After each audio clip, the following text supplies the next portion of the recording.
A very wonderful Sunday evening, afternoon to each and every one of you out there.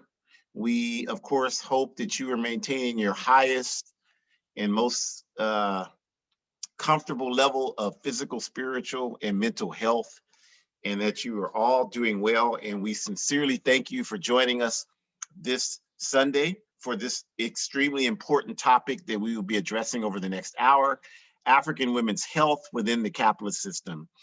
And as always, we start by acknowledging the indigenous people of the Western Hemisphere and our African ancestors. And today I want to just let you know that a little earlier I wrote and posted an article on my personal blog, Drama Umi's Truth Challenge, A Better World.me, and it's entitled Denying Africa DNA Tests and White Supremacy.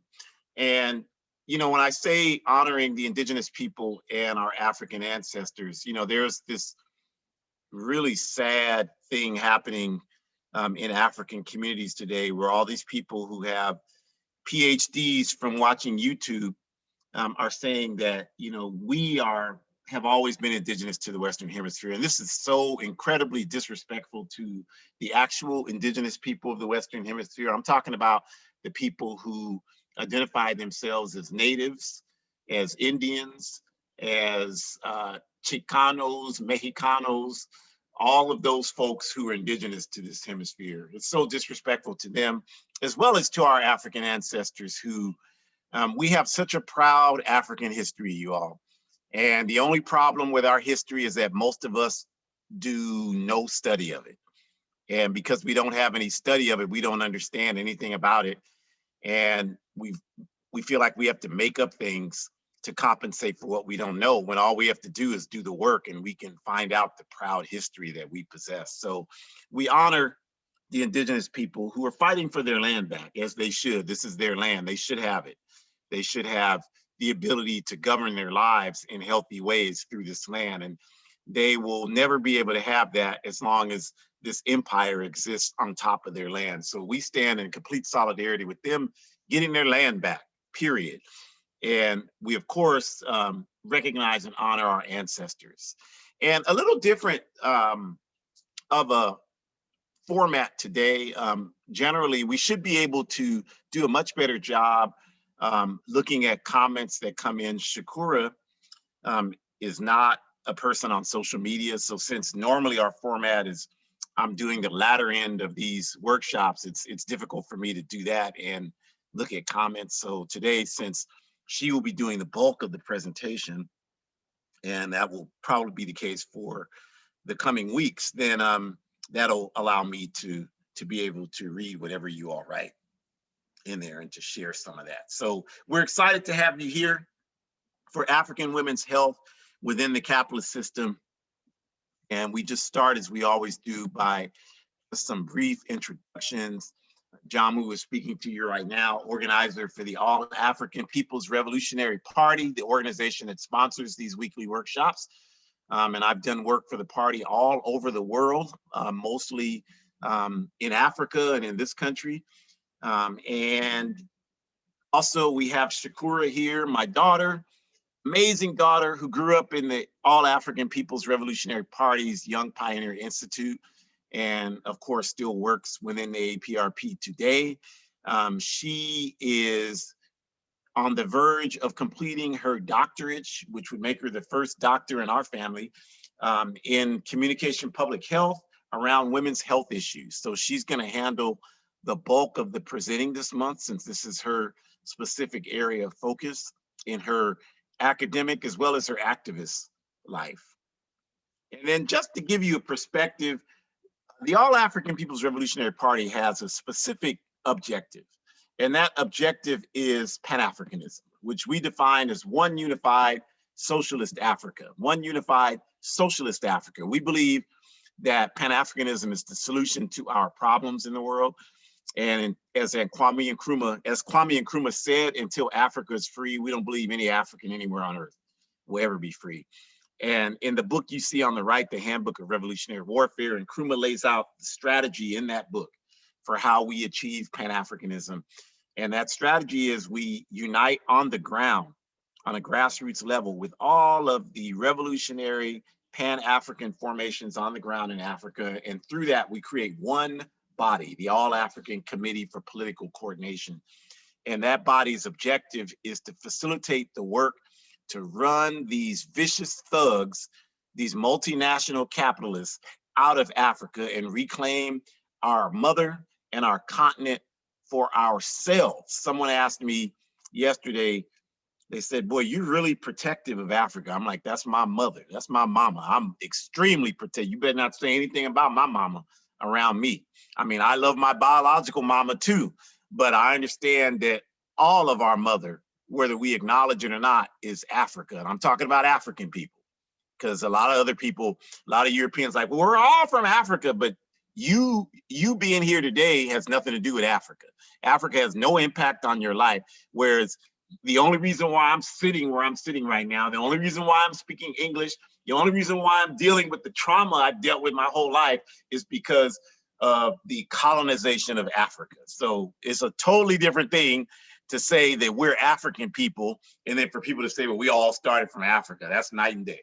So here you have the logos of the organizations that exist today that are on the ground throughout Africa, some of them, not all of them, just as many as we could fit on the page, who accept the definition of one unified socialist Africa. And we work closely with all these organizations. I've worked with them myself individually, each and every one, and continue to do so.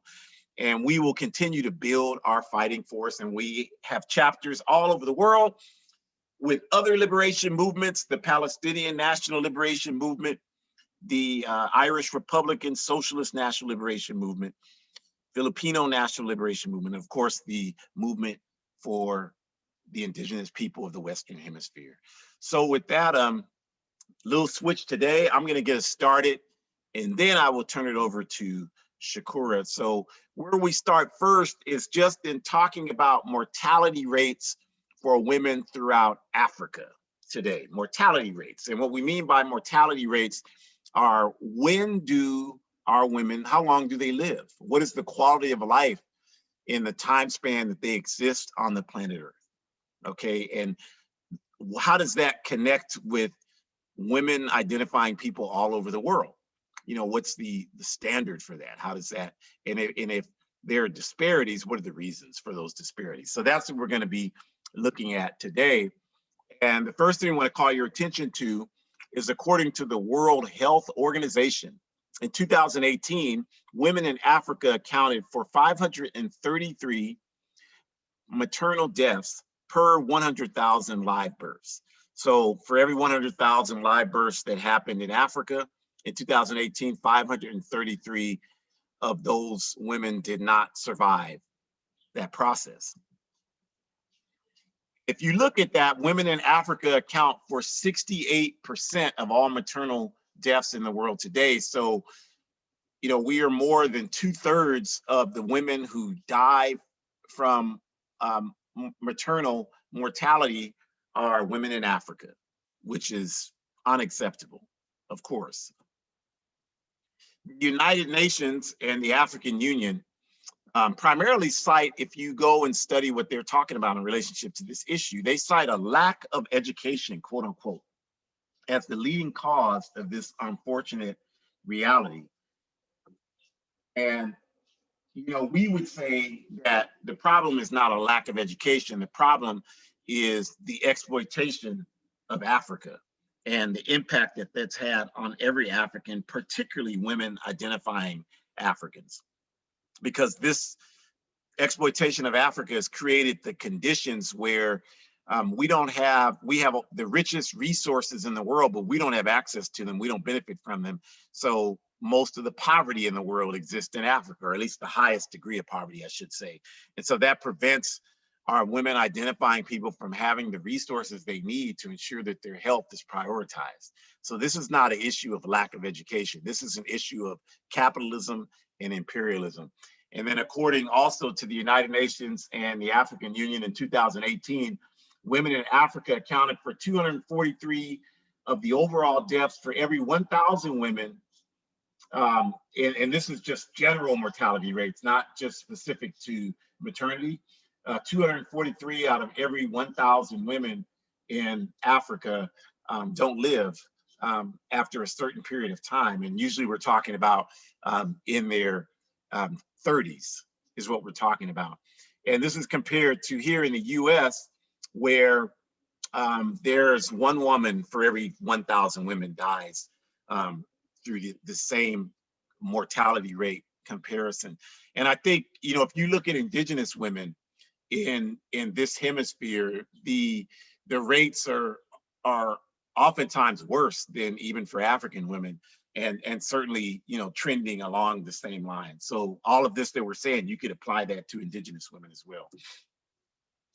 And then women in Africa have been having children and living for hundreds of thousands of years, of course, right? I mean, we know that, you know, they say life started in Africa, and we know that organized social existence of human beings has been in existence a minimum of 250,000 years, right?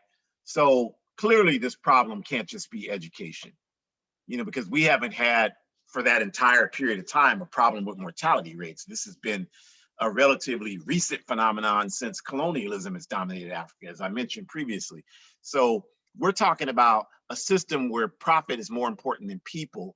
We're talking about a system that has one doctor for every 10,000 people in most parts of Africa. We're talking about a reality where women identifying people just simply are not in the situation where their health can be prioritized. And if you add on top of that, the political and economic conditions in Africa, where the bulk of the labor that holds the foundation of making the society move falls on the women identifying folks like it does in every part of the world, then the tremendous amount of physical, mental, and spiritual stress on women, coupled with the lack of ability to have access to healthcare resources. This, we know, is the reason why we have this level of mortality rate issue on the African continent. And then finally, we know that, you know, women in Africa suffer greatly from this oppressive reality that I just spoke of. And while African women in the US don't have the same level of intense struggle that you find in Africa, African women in the US are still widely disproportionately impacted, as Shakur is going to talk more about, by this phenomenon. And again, that would also apply to indigenous women here in this hemisphere. And now I'll turn it over to Shakur. Okay, thank you so much, Daddy. I hope you all are hanging in there as best as you can. I can't even begin to express to you how significantly important this topic is, especially because we live in a patriarchal society. Also, because sexism is such a dangerous weapon in terms of devaluing women identifying people. And I also just want to make sure to point out that we really don't focus too much on oppression and people of color. As my dad alluded to, Indigenous people have even worse mortality health outcomes when it comes to being measured and having resources that they need for various reasons. But colonialism, capitalism, and exploitation would be the main ones that I would target as the continuing problem for that. And it goes without saying that there isn't even a way to give them the help that they need, because the system is so backwards, it doesn't value them. Their health was never a priority from the moment that their land was stolen to the exchange of yellow pox and small fever and the raping of women identifying people. So I just want us to continue to think about how this is not specific to African women. This is specific to many, many different women identifying. And I think that whether you are a man identifying, whether you are a woman identifying, if you're non-binary, however you identify yourself, you should continue to think about these issues, because guess what? Even if you yourself are not a woman identifying person, you know someone in your family who I guarantee you is impacted by this in some way, shape, or form.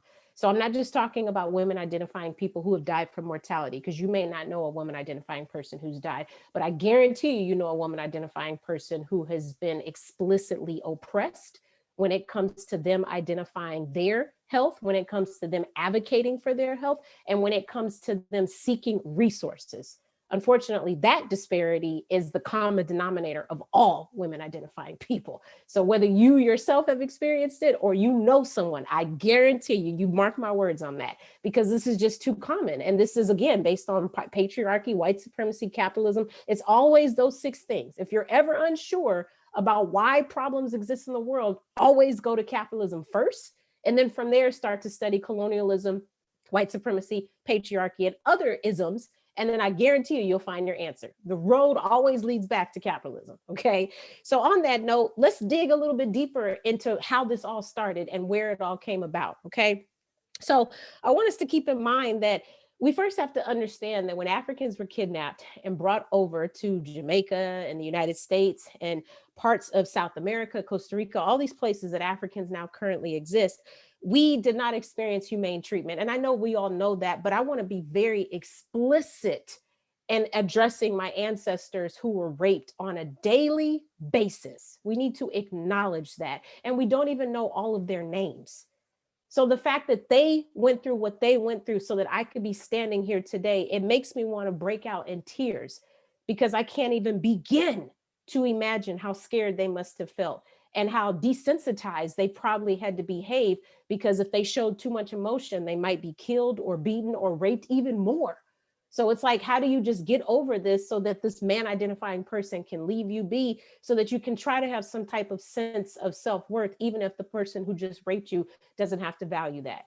And then that leads into this unconsented experimentation. So for a lot of women identifying people, you all are familiar with pap smears, right? Anybody who has an OBGYN, an obstetrician, gynecologist, is familiar with this idea of pap smear. Now, the whole purpose of pap smears is to prevent cervical and in some cases ovarian cancer, right? That's the basis. Even if you don't even know what a pap smear is, that's basically what that is, or at least that's what they teach us to understand. But what I need you to understand is the quote unquote father of gynecology, aka Marion Sims. A couple of seminars back, my dad explained to you that the only reason you get a park named after you or an elementary school is because you raped some indigenous people, you stole their land, or you kidnapped Africans, and now you have all this glory and fame. Well, Marion Sims is no exception to that rule. He's literally labeled as the father of gynecology. Why, you may ask? Because he made his living off of doing unconsented experimentation on who? You guessed it, African slaves, okay?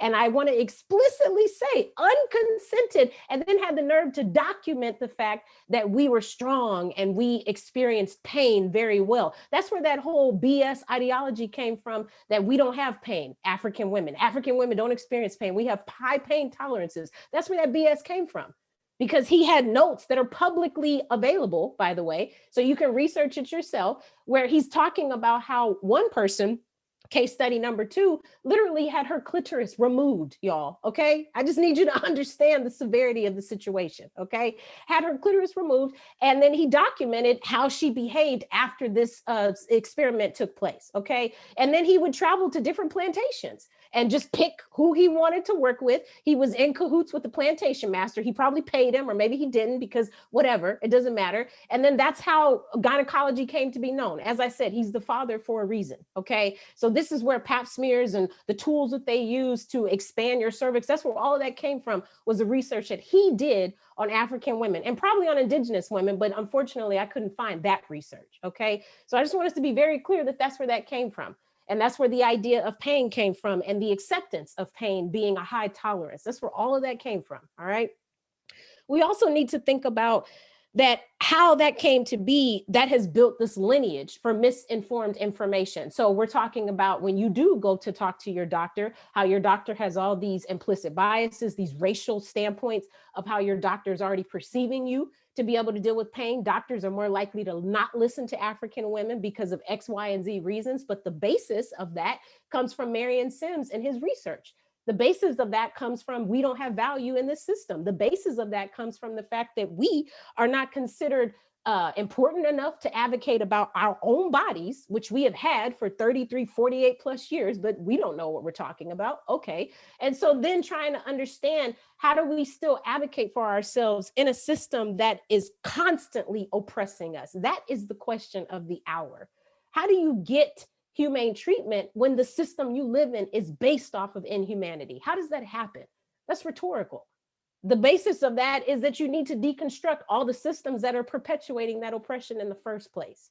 So, on those same lines, I want us to think about some of our ancestors who we may or may not even be familiar with. So, let's take Henrietta Lacks, for example. Henrietta Lacks saves thousands of people. And you all probably don't even know who she is. I just learned about her 3 years ago. Okay. So Henrietta Lacks basically went in for a pap smear. She knew that something was going on with her body. She couldn't really tell what it was, but she knew there was a problem. The doctor diagnosed her as having cervical cancer. But what they did, just like they've done with Tuskegee men, just like they've done with indigenous people, just like they've done with Jewish people, just like they've done with other people, differently abled, mentally retarded people, they've done it for years. They will continue to do it. They are doing it right now, is stealing information from patients or stealing cells, more specifically, biological cells. Yes, you heard me correctly, because her particular cells, even though she developed cancer, had the ability to regenerate and regrow.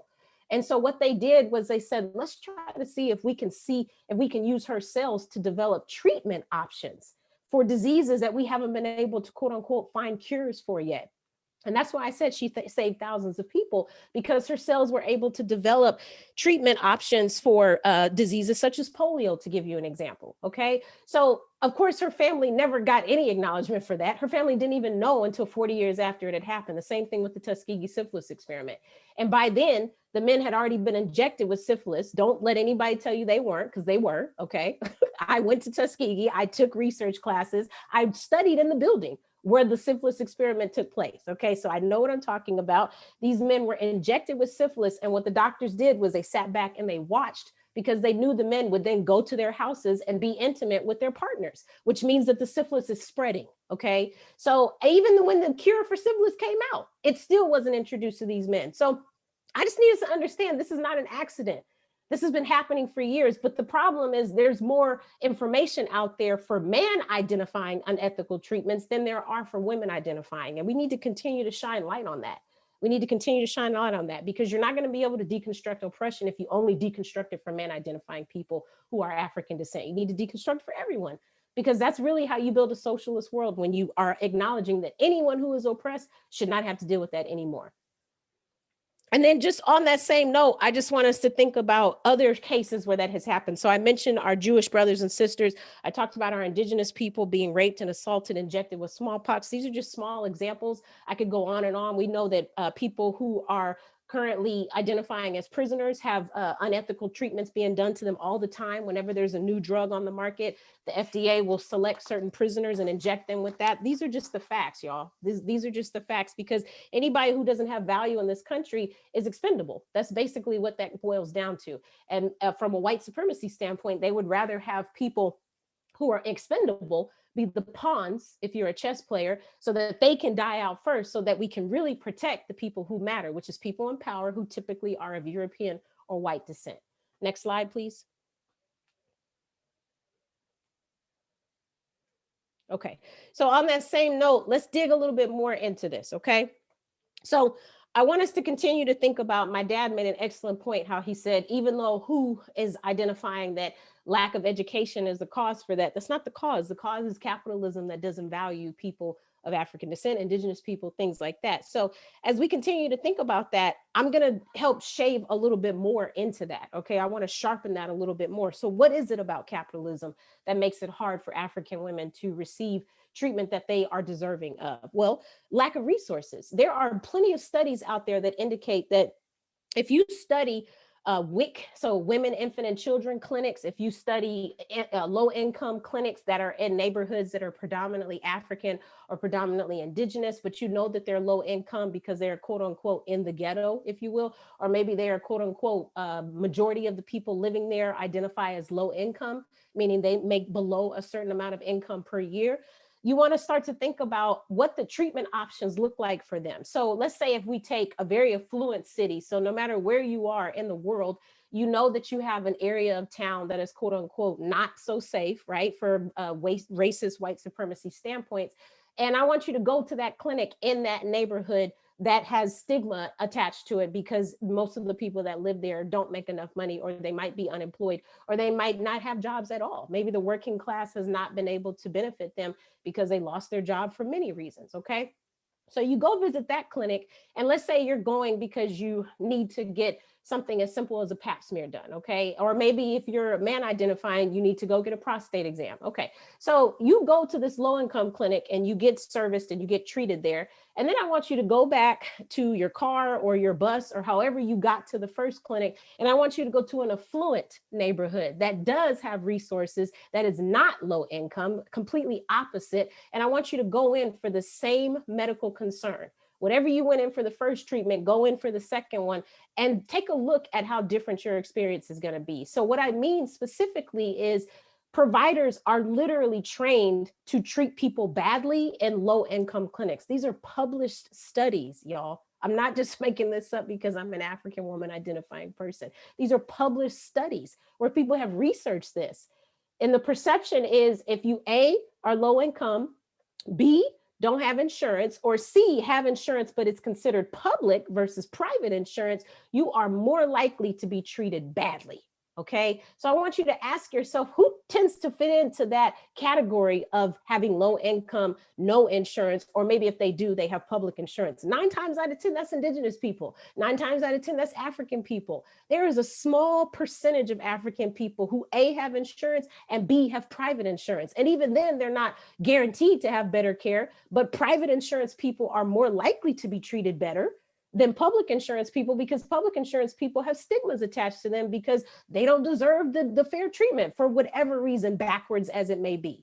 So that's where that lack of resources comes from, because capitalism has already said you're not contributing to make more money for other people, so you don't get to have healthy outcomes because you don't make any money, or because you're not contributing to this input output system. That also means that you're going to have issues when it comes to experiencing how you talk to your provider, because providers, as I just said, based on their teachings from Marion Sims, have been taught that you don't have value. So that's why they chart African women as saying non-compliant or unlikely to follow prescription, when they're not even asking this person, why did you have issues coming to your appointment today? It's not that she's non-compliant if she identifies as she. It's not, it might be because transportation was an issue. It might be because this person is working 3 shifts and was barely able to get off to take off time for that doctor appointment, if they had the ability to take time off, because a lot of times that's non-negotiable, because you can't not make money just to go to the doctor.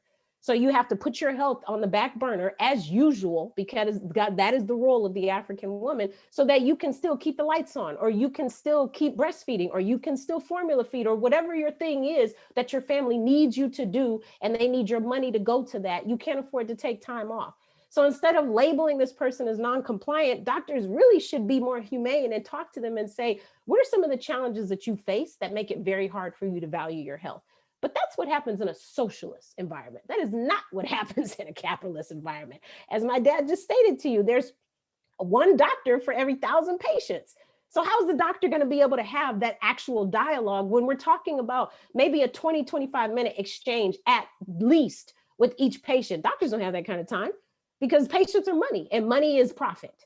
And you can't slow down if you can't make profit. That's just the bottom line. You got to make profit, got to make profit. So you get in and you get out. You get the patient in and you get the patient out. No matter if the patient didn't get all their questions answered, no matter if the patient is scared and has never been able to sit down and talk to a doctor before, no matter if the patient is in excruciating pain and could be developing something that could be life-threatening, all those things don't matter, because it's all about making money, right? So we're thinking about that. With racism comes these racist practices that come in. So as I said, I've literally had providers say to me, you need to be more mindful of X, Y, and Z. And I just think that that's really interesting, because they know nothing about my life. They know nothing about what I study. They know nothing about me as a person. They just already labeled me in the first 2.5 seconds that I walked into the room. And I am the kind of patient where I do want to ask questions. I am the kind of patient where I want to understand. I have a learning disability. So I have to ask more questions, because I process things differently than the average person. But do you think any of that comes across their mind in terms of humane treatment? No, they don't have to think about any of those things. So that makes it that much more complicated for me, because I'm trying to advocate those things to them and they're cutting me off because they're not listening. There are also studies that are published that suggest that If you don't say what you need to say in the first 18 seconds of your visit, your provider will cut you off and assume that they know why you were there visiting them. So it's very dangerous when it comes to someone who is being vulnerable and trying to open up, but scared or concerned or whatever the case may be. And by the time they are able to actually articulate what they're saying, those 18 seconds have passed. And the provider has already thought about how they need to be moving on to the next patient. This is a serious problem, you all. And we haven't even gotten to the gist of where the mortality actually comes from. Right now, we're just talking about what it means to get your foot in the door, which is why a lot of Africans don't even want to be bothered going to the doctor. It makes sense. Why would you ridicule yourself and put yourself against all of that? Why would you do that knowing that that's going to be the outcome? You might as well stay at home and do self-care. Stay at your house, sorry, because home is Africa. You might as well stay at your house and do self-care. So just continue to think about that. Continue to think about all these things. And so, just as we continue to move into that, that means that because access to care is really not that, it's not access to care, okay? Then that means that this problem, whatever the reason is, this woman identifying person was going in to begin with, this problem is not being addressed. If this person doesn't trust their provider, then the problem's not going to be addressed. If the person doesn't feel respected, the problem's not going to be addressed. If the person experiences racial experiences or communication dysfunction, the problem is not going to be addressed. That's just the bottom line. And as you continue to think about that, how frustrating must that be for that person who knows that they're not being valued, they're not being listened to, which means what's the point of that? They might as well just try to figure it out on their own. Okay. And then just continuing to, of course, acknowledge that we have sexism that we need to deal with. We have patriarchy, we have toxic masculinity. These are all things that fit into that narrative. All right.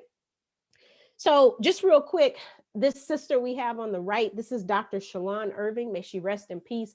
Unfortunately, she died 3 weeks after giving birth. This is just one case study that I want to talk to you about tonight. Her baby is healthy and fine, to my knowledge, and the grandmother is now raising her baby. But her pregnancy was okay. She had a couple of complications and went in, asked to speak to a doctor, was telling the doctor that she was feeling some hemorrhaging and things like that. Doctor said that she was quote unquote over exaggerating and said, it might just be stress, and just kind of blew her off, asked her to go back to her house. She came back to her house, and there's a video floating around of her mother actually telling this story. Okay. So the mother is telling the story saying, Dr. Irving came back in and told mom, I can't breathe. I'm having a hard time breathing. And so mom asked her to sit down on the couch and said, just take a deep breath if you can. I'm here. And then she said, maybe about 12 seconds later, her daughter passed out. And of course, by the time they got to the hospital, it was too late. She had already passed, and the baby was already 3 weeks old by then. So as we continue to think about the definition of mortality, it's not just limited to being pregnant. It's not limited to giving birth. It could even happen postpartum, after the baby has been born and brought into this world. Okay. And that's a great example of what I just said. And as my dad said, my dad mentioned that education is not the issue. Just so we're clear, not that education is everything, but this sister definitely did some research, because she had a bachelor's degree, she had 2 master's degree, and she had a dual PhD degree. Okay. And it doesn't matter, but I just also want to put out there, she literally worked in the maternal and child health division at the CDC. Okay. So the CDC is a corporate racist entity. I'm not saying that the CDC is the end all be all, but I am saying that she is working with women identifying every single day, and working with children and studying things like maternal mortality, studying things like infant mortality. And yet this is happening to her. So you have to understand that at some point, it's not education. At some point, it's just racism and it's capitalism. That's the bottom line. Because you can't tell me that couldn't have happened to her. Who else could that have happened to? This person is working in the community. You got to be kidding me right now. Next slide, please. Okay, so as we continue to move forward, I want us to also start to think about what does this mean in terms of how we can really start to address this, because we can't have African women dying anymore. I personally, if you haven't heard it by now, am very passionate about this topic, because I do not have children yet, and I am terrified to conceive in this country for X number of reasons, but this presentation should give you a good indicator of why I feel that. I am absolutely terrified. And I do want to become a mother, but the idea of dying while I'm giving birth, I got to tell you, it scares me. And so until I know for sure that might not happen to me, I'm not in a rush at all, because right now I value my life so that I can continue to do this work and give back to my ancestors. So First, we have to start with being able to do research in a work study type of fashion so that we can talk about these issues with other people. So as we've said to you before, you join work study, you have an explicit list of books, readings that you do. And as you're doing these readings, you're communicating with other people who are assigned the same number of pages as you to read so that you all can bounce ideas off of each other, have discussions based off of whoever is facilitating for that particular meeting. And then they offer you questions, discussion questions, if you will, so that you can talk more about these issues. So some of that means reading some of these case studies. Some of that means reading some of these articles about African women who were dying, but yet had no issue with education or had no issue with being able to articulate and advocate for themselves, but yet they still passed away. So political education is always going to be number one. And I would encourage you to go out and do research. But as we said before, that's a slippery slope, because if you're just researching for yourself, this issue affects all of us, as I said before. So that means you need to be discussing it with other people. You can't just read about this yourself. You need to be talking to as many people as you can so that more information can be exchanged and more opportunities and possibilities to deconstruct the isms can be exchanged so that we can be organized as a united front. Because the more people we have on deck to talk about these things, the more informed people will be. The more informed people will be, the more organized will be. The more organized will be, the more mass united will be, so that we really can take back our continent and give this land back to the indigenous people and help ourselves understand that we don't need any more African women to die. These are preventable causes for the most part. There's like a 0.3% that are just not preventable. So we pay homage to those. But for the most part, we can stop this. It starts with organization, and it really starts with political education from a work study discussion-based system, okay? That also means being able to talk about some of the things that are causing some of these things and opening up our minds to understanding it's not just these things that we say in terms of education or income. That's a small part of it, but why are people not educated? Because of capitalism. Because they should be able to go to school and get educated, but a lot of people can't afford to do that because tuition is literally so expensive. And for people who are losing their jobs left and right because of COVID, but also before COVID, that makes it really hard for them to send their kids to be educated. Very, very hard. And they shouldn't even have to pay for that, because these people are going to go around, go get educated, come back and put that information back into the community anyway, which means they shouldn't have to pay for that, because to me, the trade-off should be, you know, that you're getting this information so that you can make the world better. That's what I'm planning to do. That's the only reason I'm getting a doctorate degree. You hear my dad say every weekend that I'm going to be the first in my family. That's really important to me. But to be honest with you, this is my dissertation topic, what we're talking about tonight. So being able to set an example for my family is very important to me. But I really want to get my work published so that people can read about African women dying. That's so important to me, because African women don't need to die. Like, duh, let's fix that, okay? Because we matter. And as I said, I'm personally invested, but I'm also thinking about my other women identifying colleagues who are being killed, literally, because their voices are not being heard. That's unacceptable to me, unacceptable by every means. So I want to try to continue to think about ways that we can address that. And so that looks like, whether you're man identifying, whether you're woman identifying, that looks like you supporting groups. You've heard my dad say before, he does not identify as LGBTQ. He does not identify as a woman, but yet he goes to these marches and supports LGBTQ brothers and sisters, non-binary people. He goes to these marches and supports women identifying people. So that means asking you to step out of your comfort zone. That's what I'm asking you to do. I'm asking you to do some political education and start to build some type of organization around topics like this that you may not have always been interested in studying. Because as I said, it does affect you in some way, shape, or form. Okay, we're not being selfish and we're not just being individualistic. We're thinking about topics that affect all of us, because as a collective, we all need to rise up and be better and have healthier outcomes. Okay, no matter what our race, class, or gender may be. So as we continue to think about that, that means you stepping out of your comfort zone and going to entities where you might be able to engage with more people who are doing this kind of research from a political education standpoint. And then the last thing I would say was, use our ancestors, use the tools that they have given us. Think about what we have done for thousands of years based in Africa. And if you need some help with that, I'd be more than happy to talk about that in the next slide, please. Okay, so, and I'm sorry, I meant to acknowledge my sister who has fallen, but on that previous slide, her name was Kira Johnson. And that's just another case study. Had her first child, no issue at all. Second child had a C-section emergency, went back to the recovery room. Her partner noticed her bleeding from the C-section, advocated on her behalf. The doctors did nothing. She bled for 8 hours. Did you all hear me? I said she bled for 8 hours. So cause of death was her bleeding out and not being able to get help sooner after the baby was born. Okay. So again, that's just so unacceptable to me. I hope I'm not like, I don't understand that at all. But anyways, okay. So these are some tools to help you figure out how to do this. If you're still not sure, how do you go about deconstructing oppressions for other groups that you may not identify with? So I think first it starts with you doing more research on some of the African foundational practices that Africans have been doing for centuries. So that means adopting a house birth or a home birth, if you will. Okay. So we know that the system is corrupt. We know that the system is based on profit. It's based on money. It's not based on humane treatment. So that means not necessarily going to an entity, a hospital, that would support your ability to seek humane treatment.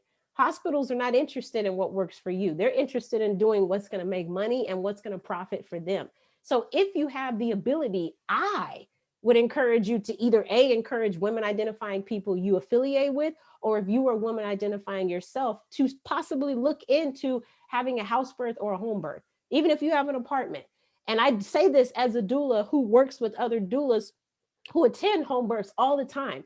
So I don't want you to think, oh, that's outdated. No one does that anymore. No, actually, home births have actually skyrocketed since the pandemic because women identifying are terrified of going to hospitals.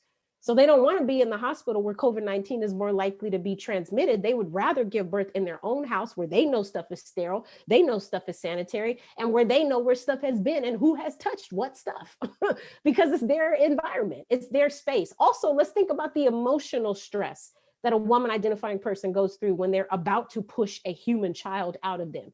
If you are in your own space, you're less likely to be stressed.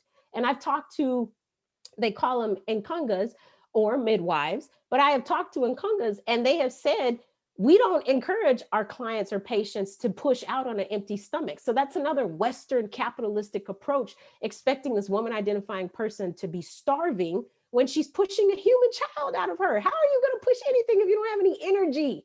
Such a backwards concept. I don't understand that. And don't even get me started on this idea of laying on your back pushing as opposed to using gravity. Again, another African practice. I can't. We don't even have time today. Okay. So the point I'm making to you is encourage women identifying people that you know to research house births or home births. Research that. If you can't do that for whatever reason, maybe there are birthing centers near you. Birthing centers are another step up because they still will allow you to be in control of what the birth looks like for you.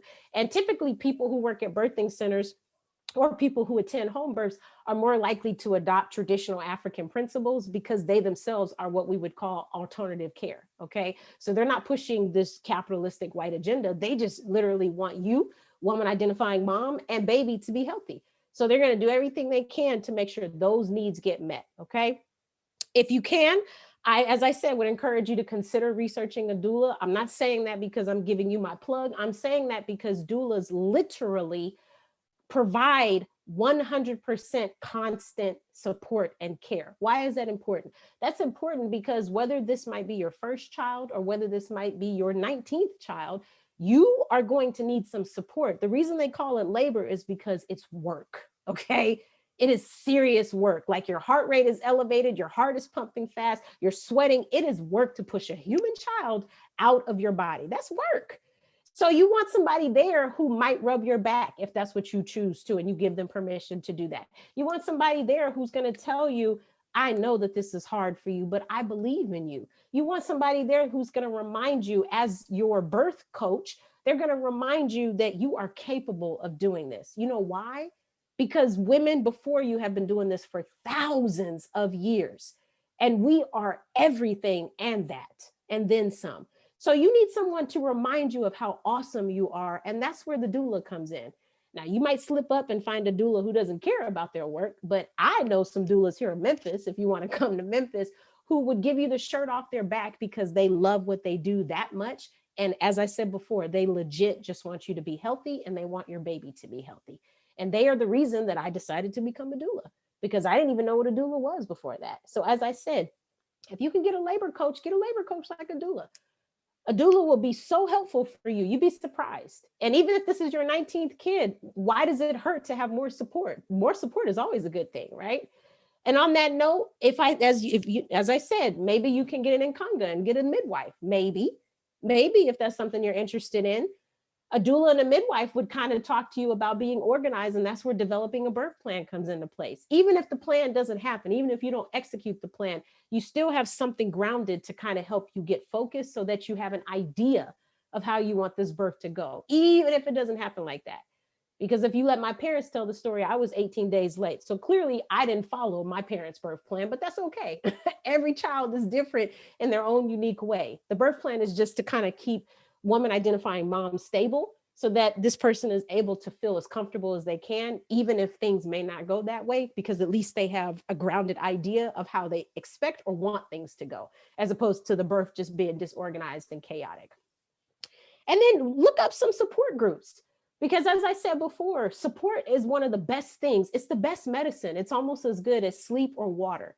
Support is always a good thing, especially when we're in a pandemic and you're giving birth in a pandemic, or if you were doing a home birth and this is your first child, or if you were trying to figure out which provider you really don't want to deal with anymore. Being able to go to a support group because you're new to the area, they might tell you about different doctors that they don't mess with for various reasons. And then that might help you understand, oh, I don't need to mess with them because they have that experience. And I looked on their website reviews and they were X, Y, and Z. So my point is just go talk to other people who are experiencing the same things you're experiencing.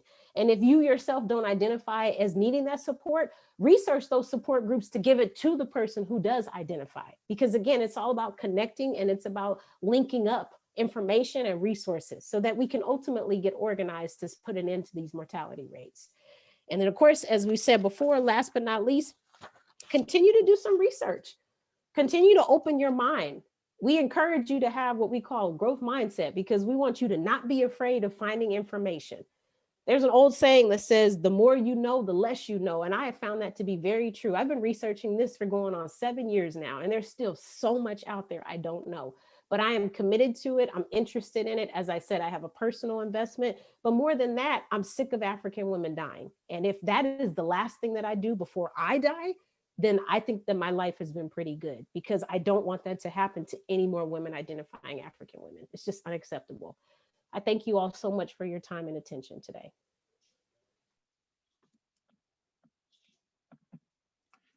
Fire!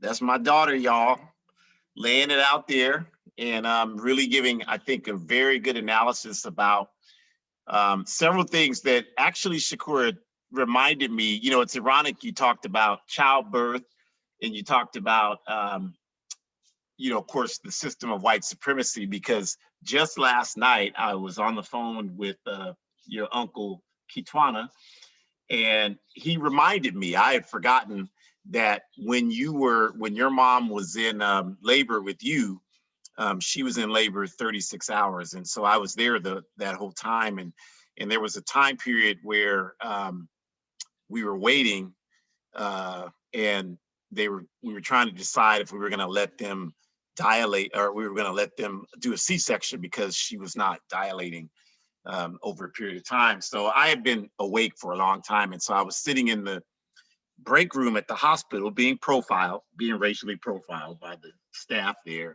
And he had just gotten off of work because he worked graveyard. So he came there and he brought some donuts. And, you know, I haven't eaten donuts in decades, but I think I ate like 6 or 7 donuts that morning because I was starving.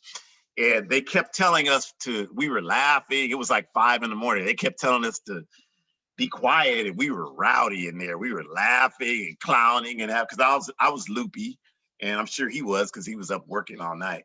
But that's just interesting because, you know, the more they came at us, the rowdier we got. And I know, you know, you ended up being born like at 10:04 the next day, and I know they were glad to see us go. But this is all critically important information, obviously, and I think that to end it out, to just kind of summarize, We just want to say that from our perspective, the problem here, as Shakura clearly articulated, is this system that prioritizes profit over people that we live under. And we don't know about you. You may want to wait for the Democratic Party or the Republican Party or the Mickey Mouse Party or whatever one you're supporting to come with a comprehensive health care plan that's based on private healthcare corporations, which means there will continue to be a profit incentive for people to stay healthy. And I don't care what politician it is, as long as the system is based on a profit incentive, people's health is not going to be prioritized, y'all. And so, in other words, as long as there is a capitalist system in place that dominates healthcare, people's health is not going to be prioritized. So this is why we say that we have to organize for something better. We deserve so much better. We have to organize for a better system. And to us, that better system is socialism. And we're Pan-Africanists, which means we told you in the beginning, if you're paying attention, that we want one unified socialist Africa. That's our work. So we're not trying to create a socialist system in the United Snakes of America. This hemisphere belongs to the indigenous people, and they have every right to establish whatever type of system they see fit. But we will say that since we know that the continued wealth of this society is based largely in exploiting African resources, once we liberate Africa, this society will not be able to function with the wealth and privilege that it functions with now. So a lot of you who buy into the anti-communist, anti-socialist propaganda, we can't wait to see, and I'm not saying, I doubt that I'll live long enough to see it, but at some point, somebody will be here. And I know it'll be so interesting to see how people react when it becomes clear to them that this backward system cannot provide their needs. If you've been paying attention during the pandemic, that has been exposed. It only took, if you call a year ago, it only took about 30 days for companies to start going out of business because their functionality was never based on their strength and industrial hard work the way they train us. It was always based on you and I working for them and being exploited labor for them and them having resources they could exploit. And once that was not possible, they began to crumble like a deflated balloon. So clearly this system is built on that exploitation. It's not built on hard work or anything like that. And we just want something better. And so we, again, encourage you to join an organization that's working to create justice. And if you don't see an organization that you like, you don't escape responsibility. You have to start an organization. You have to start I wish they would shut up every Sunday from 4 to 5 PST organization. And you're going to need organized political education in that organization, as Shakur said. And we can help you do that if you don't know how to do that. And you define what organization is. Again, I use the same example all the time. Like, you can give 1 hour a week. You can decide to make calls for 1 hour a week. And you're going to talk to 3 or 4 people in that hour.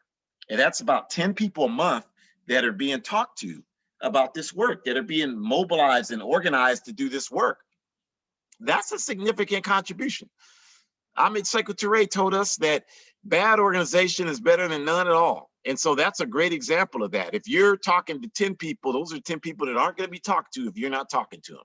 So we're not here to tell you how much work you need to do. We're just telling you that you need to do it and stop making excuses for why you can't do it.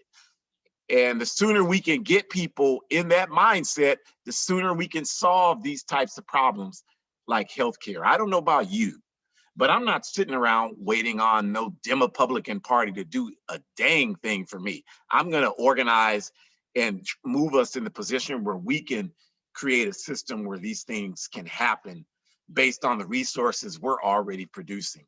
So we want to encourage you to come back next week and join us on the 14th, where we continue our focus on women. And we're going to talk about, or primarily Shakura is going to talk about the benefits of breastfeeding our children. This is a critical issue. You know, African women identifying people, indigenous women identifying people have been doing this for thousands of years, you all, as the primary method, as the only method of rearing children. And yet in this Western capitalist society, it's kind of has a stigma, like women identifying people can't even feed their babies in public without it being an issue because of this backward patriarchal society. So we're going to talk about all of that next week. We invite you to join us, invite people, and we want to encourage you, if you want to join an organization, you want to join the All African People's Revolutionary Party, you're an African, then please contact us, aprp-intl.org. There are many other organizations. If you don't want to join us, if you can't stand us, if you just listen because you want to develop your anger against us, that's fine. But the Black Alliance for Peace is out here. The Ajima People's Progress Party is out here. The Malcolm X Grassroots Movement, Republic of New Africa, Nation of Islam, all of these organizations are out here. African People's Socialist Party, all of them are out here. So you decide which one. And again, as we said, if you don't like any of those, then start the I don't like any of those, shut up organization and do it that way.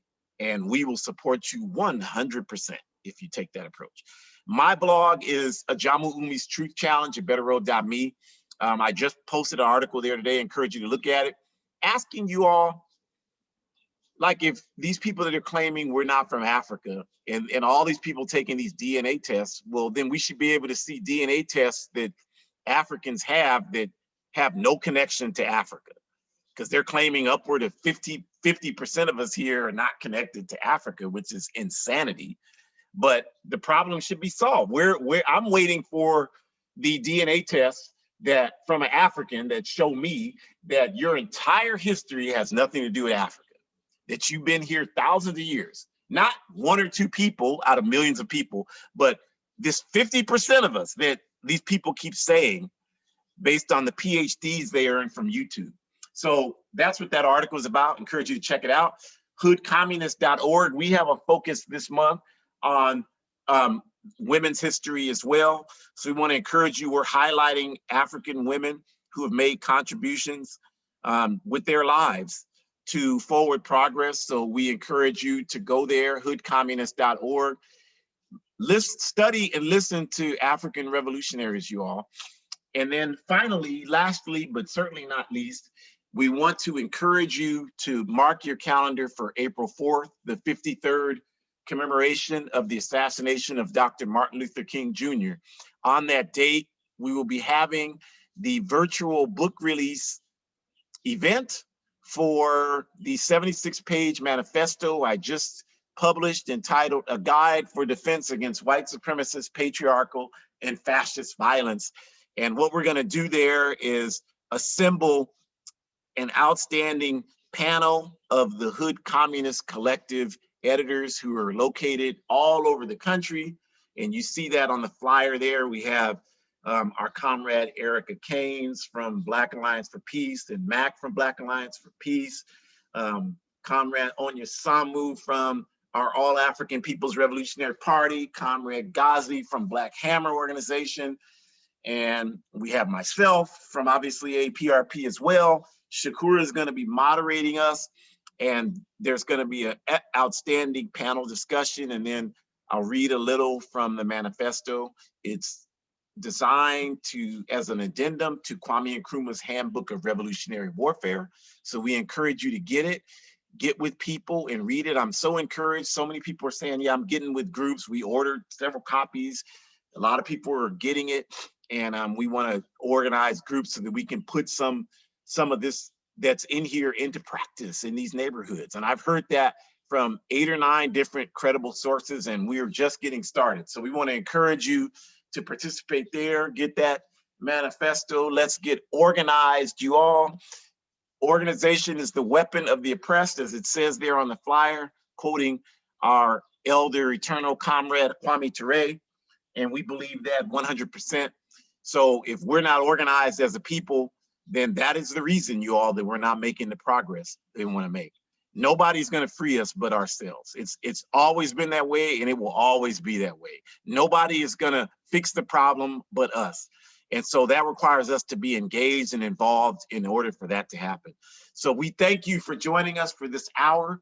Again, the ancestors willing, we will be back here next week, same time, same imperialist stations, and we will be bringing you more analysis about how we get free. We want to wish you a great and wonderful rest of your Sunday evening, you all. We love you and appreciate you for joining. Get a guide for defense against white supremacist, patriarchal, and fascist violence. Go to www.abetterworld.me for more information about that. Go to hoodcommunist.org for information. Go to aprp-intl.org for information. Respect and support independent, revolutionary African organizing and voices. Smash patriarchy, smash white supremacy, smash homophobia, smash capitalism and imperialism. Forward ever.